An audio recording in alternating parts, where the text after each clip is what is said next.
Et c'est l'heure du journal des médias de Julien Pichenet. Et un petit détour d'abord par les audiences. Est-ce que Koh-Lanta était plus fort que Top Gun hier soir ? Oui, 3,3 millions pour Koh-Lanta sur TF1, 1,7 million pour Top Gun, la version de 86 avec Tom Cruise sur M6. Mais c'est France 3 qui a raflé la mise hier soir avec le téléfilm La Fulgurée qui a été regardé par 3 400 000 personnes, 17% du public. La cérémonie d'ouverture, on y revient, du Festival de Cannes a été plus suivie que l'an dernier. 2 252 000 personnes étaient devant France 2 hier soir à 19h, 13,5% du public. C'est 300 000 de plus que l'an dernier. Ça intéresse peut-être davantage cette année. Beau score. Europe 1, le journal des médias. Et donc ce 77e Festival de Cannes s'est ouvert hier soir avec une cérémonie 100% féminine. Présidée par Camille Cotin. Lors de son discours, l'actrice a d'emblée évoqué le mouvement MeToo et ce changement d'époque qui est en marche. Invitée de marque de cette cérémonie, l'actrice de Kramer contre Kramer, Voyage au bout de l'enfer, ou Sur la route de Madison, Meryl Streep, bien sûr, à qui Juliette Binoche a remis une palme d'honneur, très émue. Écoutez un extrait de son discours. Tu as changé notre façon de voir les femmes dans le monde du cinéma. Et tu nous as donné une nouvelle image de nous-mêmes. C'était le mouvement. Au moins, si seulement, c'est à elle qu'appartienne la parole. C'est pas au Tartuffe mystificateur qu'on entend sur les réseaux sociaux. Et je vais même pas citer le compte parce que tellement ça m'énerve et que ça leur fait de la pub avec cette fameuse liste qui n'existe pas. Répétez après moi. La liste n'existe pas. D'accord, parce que là, je sais que ça a été très tendax à Cannes.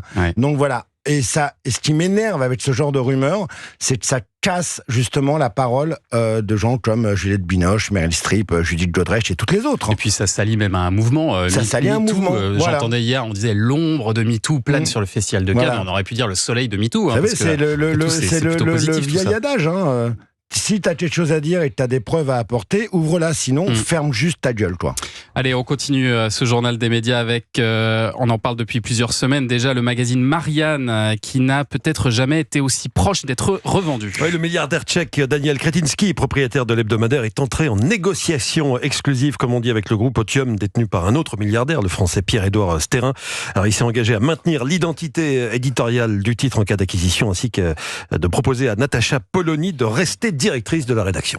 Et puis 4 mois après, TF1, M6 a lancé hier à son tour sa plateforme de streaming gratuit. M6+, c'est désormais disponible depuis quelques heures. Vous connaissez le slogan « Streamer, économiser ». M6+, entend rivaliser avec Netflix, Disney+, Amazon Prime Vidéo, Paramount+, toutes les plateformes payantes. M6 entend rivaliser en étant gratuit comme TF1+. M6+, remplace l'ancienne plateforme du groupe, Sisplay, mais avec 2 fois plus de programmes, 300 films, 300 séries, 4000 heures de télé-réalité. Et pendant ce temps-là, le patron historique d'M6, Nicolas de Taverneau, qui a cédé sa place le mois dernier, vient d'être nommé vice-président de la holding média de l'armateur CMA-CGM, qui possède la Tribune et la Provence et qui s'apprête à racheter BFM TV et RMC. On en reparlera d'M6+ demain avec Frédéric Devincel qui s'occupe des plateformes d'M6. Et puis TF1 lance ce soir sa nouvelle série du mercredi, ça s'appelle Will Trent. Vous savez que ces derniers mercredis, TF1 était un peu à la traîne côté audience avec cette série italienne Duck. Cette fois, TF1 espère relever la tête avec Will Trent, une série américaine qui a cartonné outre-Atlantique. Will Trent, c'est l'histoire d'un enquêteur très doué qui a été abandonné à la naissance, qui est très intuitif, perspicace, il a des capacités hors du commun. Pour Sophie Levaux de TF1, qui est responsable des acquisitions sur la chaîne, tout est en place pour que la série marche aussi fort en France qu'aux États-Unis. C'est un personnage à la Monk, à la mentaliste, à la Sherlock. Ces personnages, je dirais, chers à TF1, qui sont des personnages excessivement touchants avec leurs failles, son humour, et on espère qu'il ne va pas laisser indifférent ce public. C'est vraiment une série qui est très très bien caractérisée, très bien écrite. C'est pour nous vraiment le retour du procédural comme on l'aime, avec des enquêtes bien menées, efficaces et avec des résolutions qui sont aussi des belles trouvailles. On verra si les audiences de Will Trent sont meilleures que celles de Duck. Réponse demain matin. Ouais, compliqué pour les séries policières étrangères en ce moment. Et pour finir, Julien, vous nous conseillez un documentaire qui est diffusé ce soir à 21h10 sur France 3. Juste en face de Will Trent. Et Dieu créa la Côte d'Azur, le port de Saint-Tropez, la Croisette de Cannes, on y revient, la promenade de Nice.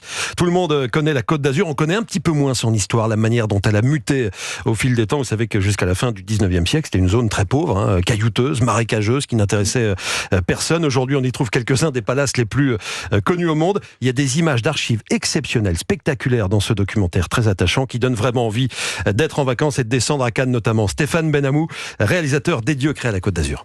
C'est une chance aussi que ce territoire ait été filmé dès la naissance du cinéma. Il y a eu à la fois des réalisateurs russes, français, américains qui sont venus y tourner leurs films. Voilà, c'est ce qu'on recherche aussi, surtout quand on fait un prime comme ça, c'est de rendre ça spectaculaire et en même temps attachant. Moi, j'avais beaucoup aimé le documentaire qui avait été fait sur la Bretagne par France 3, rendant ce territoire évidemment très attachant.